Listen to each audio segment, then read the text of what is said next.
incident that had happened in Sanford. But the former chief, Bill Ridgway, did a great job putting a task force together to go out into the community and meet with the people. Myself, Bo Davenport was a part of that. I think, Audrey, you were a part of that, and some other folk. And what we discovered was that many times, like you were just saying, Chief, very little interaction with the community and the police force. Only in a situation where it's a bad situation does the police get called in. But we found out with the way Bill did it, the chief did it, moving out, going out, people connecting, it was the answer. And no question, people that live in Deland know that policing in Deland for years was a systemic problem. That's not, you guys, I know Bill a lot better, getting to know you, but know Bill a lot better. And he did a lot of diversity training with his people. And I know for a fact that there was an officer that he had to dress down and eventually remove because that officer just refused to get in line with what the training and the process was. And so I guess a new day has dawned. Some people have been around the land a lot longer than me, but I can see some improvement certainly starting with Chief Ridgway and of course meeting you and keeping the ball rolling.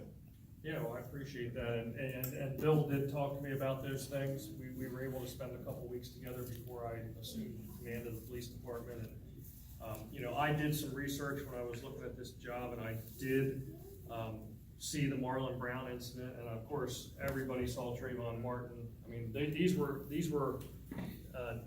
Marlon Brown wasn't something that I knew about, but Trayvon Martin was a national incident that was in the dialogue in Harrisburg, Pennsylvania, where I came from, and of course, Ferguson and all of those issues.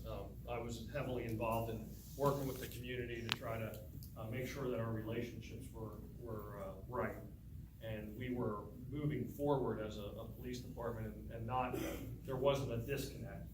But communication, it has to be ongoing and it has to be constant, and that's what I'm trying to instill in our officers. It's day by day, everybody, all hands on deck. It's not just our community policing unit doing community policing. It's everybody. Everybody has a sphere of influence. Everybody comes in contact with different people throughout the day, and it's incumbent upon each one of us to extend a hand of friendship and build relationships with the people that are in our sphere, because the more we do that, the more impact we're going to have, and then the more cooperation we're going to get from everybody when we need it. Like Captain Dice was talking about, we need some help in this incident. We had a young girl that, unfortunately, she got shot in the leg last night, and we need some help trying to figure out who did that. There were some individuals that were out last night bent on doing some damage, and they did some damage. I don't know if they hit their intended target, but they hit a young girl, a 17-year-old girl, and she lives in Deland. She's got a father, she has a mother, probably a sibling, and that she's part of our community.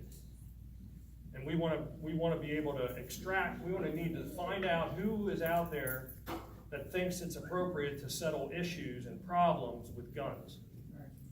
There was a time when I was a kid, we when boys would be boys and they'd settle their problems with a fist fight or something, and then everybody would go home, right? That's the old school.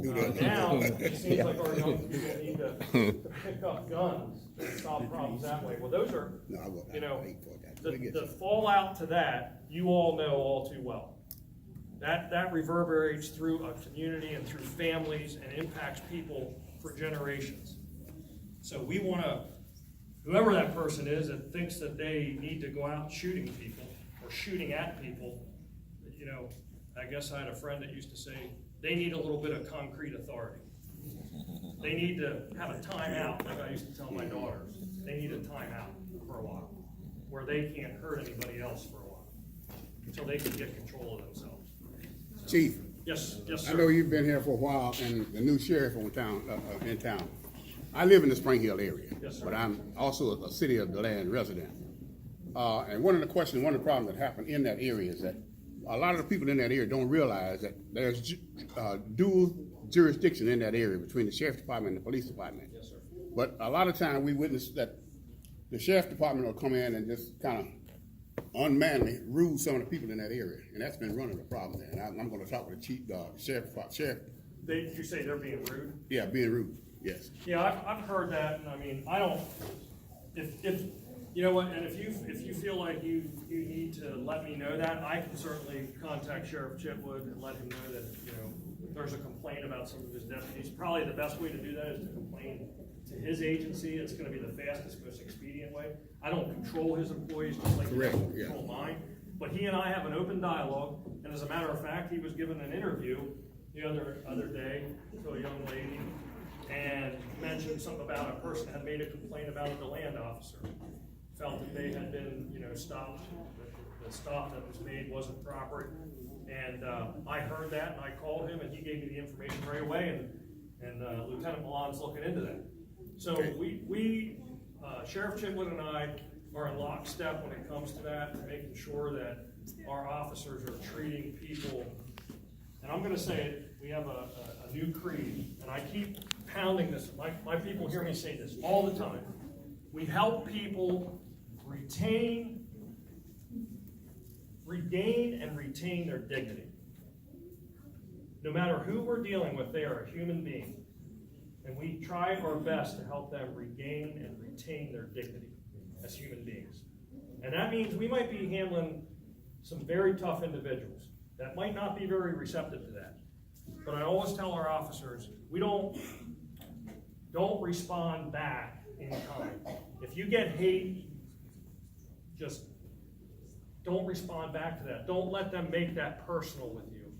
They're trying to make it personal with you. Don't make it personal. Be professional, be compassionate, do the best job that you can with them, but help them to retain or regain their dignity. And if you do that, if you consistently do that as officers, over time, the community will come to respect you. And even those people that are on the fringes of our community, that are committing violence, they will respect us. They will respect us, and the likelihood that they will do violence against us and you will go down. Because we don't respond to their hate with more hate.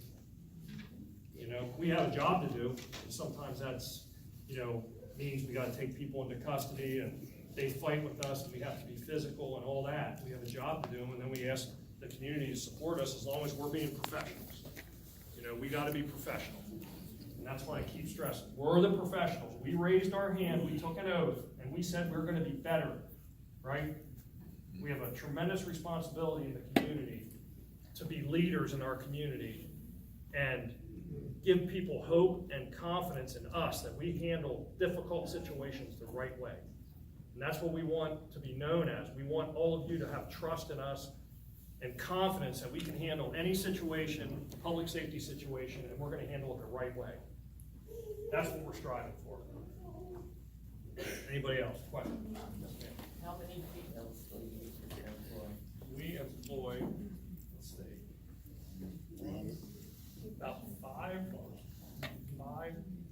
We just had a young lady leave. I just promoted a female to sergeant. She left, unfortunately. Because I know, you know, you wear so many hats Yes. throughout the department, and every now and then you have a situation where you. Yes, we need female officers, for sure, because they can help in certain situations. Let's put it that way. Some situations need a woman's touch. So, yes, and we actually just made a job offer to a female just the other day, and she accepted. She's actually a registered nurse. We're gonna get somebody that's a nurse, which I'm excited about too. So, yes. I would like to know, the information to, enter into the police academy. Is it easily accessible, on the computer, Yes, ma'am. If you go on that same web portal, delandpd.org, under About Us, Careers, in there will tell you what are the basic requirements and the application. You can click on that, fill it out. There's a phone number there to call our recruiting section, and they'll help walk a person right through it. They'll help walk them right through it. So yes, it is very. and you have resources